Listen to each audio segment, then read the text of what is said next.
Mga programa at mga aktibidad na inhanda para sa pagdiriwang ng Women's Month sa bansa, ating alamin kasama si Ma'am Jessel Aquino, Social Marketing Section Head ng Philippine Council on Women. Ma'am Jessel, magandang tanghali po at Happy Women's Month po sa inyo.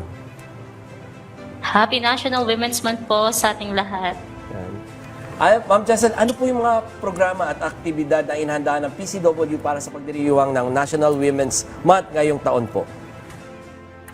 Opo, ngayon nga pong darating na Biyernes, bukas na po pala, no, ay gaganapin po natin ang National Women's Month Celebration Kick-Off Ceremony po natin sa Rizal Memorial Coliseum, Malate, Manila. Kasama po natin dito ang unang ginang, pati po ang mga kinatawan po mula sa DFA, DSWD at DTI para pag-usapan po natin ano ang mga gender mainstreaming efforts sa ilalim po ng kanilang mga ASEAN pillars po, no, at ipapakita po natin dito paano po ba nagta-translate ang mga ang ahensya ng mga ang programa ng mga ahensya ng gobyerno para sa mga kababaihan po, no. Meron din po tayo ditong mga exhibit booths ng mga women entrepreneurs po at ang pagpapakita po ng mga produkto ng ating mga beneficiaryo po ng mga government programs po, no, tulad ng mga persons deprived of liberty at may mga cultural performances pa po. Sa mga nais pong dumalo, no, welcome pa rin po kayo at open pa rin po ang registration po natin. Bukod po sa event natin bukas, inaanyayahan pa rin po natin ang ating mga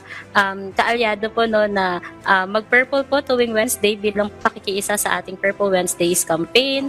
At may mga social media activities pa rin po tayo. No? So yun po ang mga inahanap po ng PCW para sa National Women's Month celebration.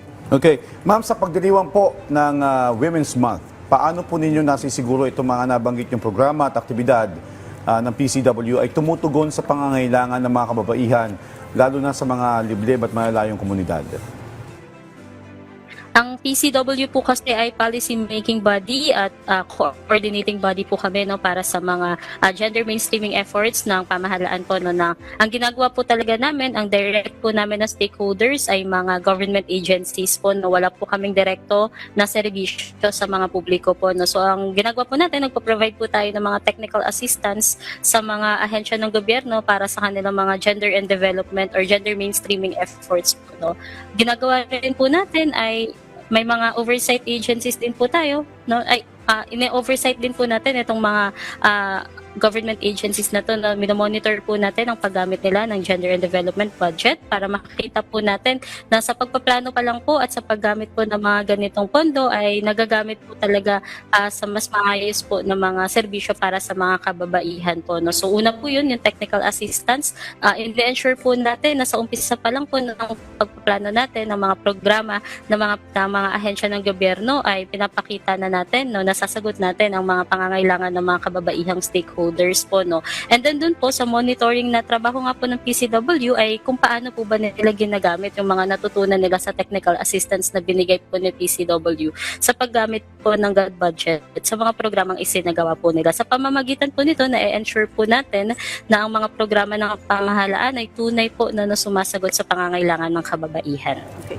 Ma'am Jessel, ano naman po yung mga hakbang ng PCW para mas palawakin pa yung kamalayan ng publiko sa mga isyong kinakaharap ng kababaihan tulad ng discrimination, karahasan at equal opportunities?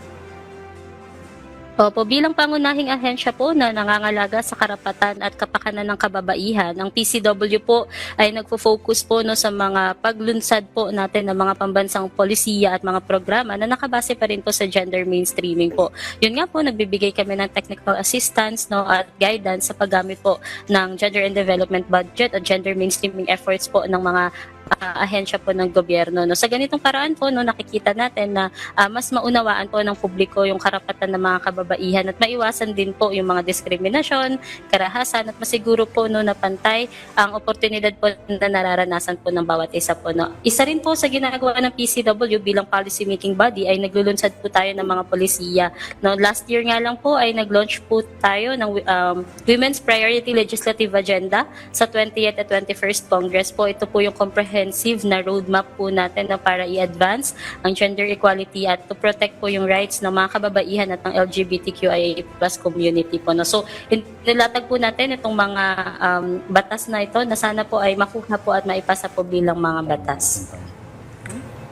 Bukod do sa mga aktibidad ngayong buwan ng Marso, ano po yung mga pang matagalang proyekto at programa ng PCW para sa women empowerment, gender equality na ipagpapatuloy ngayong taon?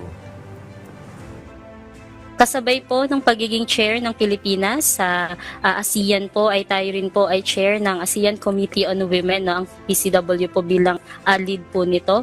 At ang mga inilatag po natin dito ay mga programa po para ituluyang lakwakasan ng karahasan sa kababaihan, financing po para sa share economy, ASEAN, paglunsad po natin ng ASEAN Center of Excellence, mga topics po or mga focus po pagdating sa leadership and political participation, women's economic empowerment, and women peace and security po, no. Ngayong taon din po ay inuumpisahan na natin ang pag-develop ng Philippine Plan for Gender Development, no. Ito po, kakatapos lang po kasi ng 30-year plan po natin last year, kaya ngayon po inuumpisahan natin yung pag-draft po ng bagong Philippine Plan for Gender Responsive Development po. And uumpisahan din po natin yung mga issues na mas magfo-focus po tayo sa mga issues katulad ng climate change, no, paano po nakakaapekto ang mga disasters, no, yung mga sakuna sa mga kababaihan po, youth participation, at of course po yung leadership, no. Ito po yung pinaka-importante natin natandaan po, no, yung mga leadership and political participation and representation of women in decision-making spaces. Alright, with that being said, mensahe nyo na lang po sa ating mga kababaihan ngayong Women's Month. Ngayon nga po ay nagumpisa na ang National Women's Month Celebration, at ito po ang pananawagan natin na hindi lang po ito para sa kababaihan, para ito po sa lahat ng naniniwala sa pagkakapantay-pantay at inklusibong lipunan po. Sa mga kababaihan po, wag pong takot ang manguna sa atin kapag may nararanasan po tayo na hindi maganda at may naririnig po tayo na hindi maganda po. Tulad po ng mga babaylan, bilang yan po ang ating focus ngayong taon, no.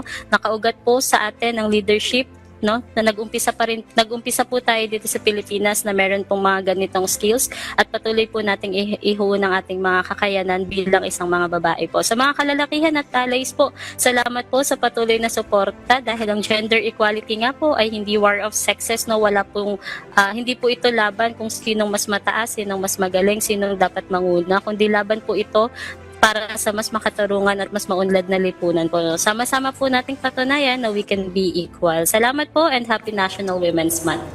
Maraming salamat ho sa inyong oras, Ma'am Jessel Aquino, Social Marketing Section Head ng Philippine Council on Women.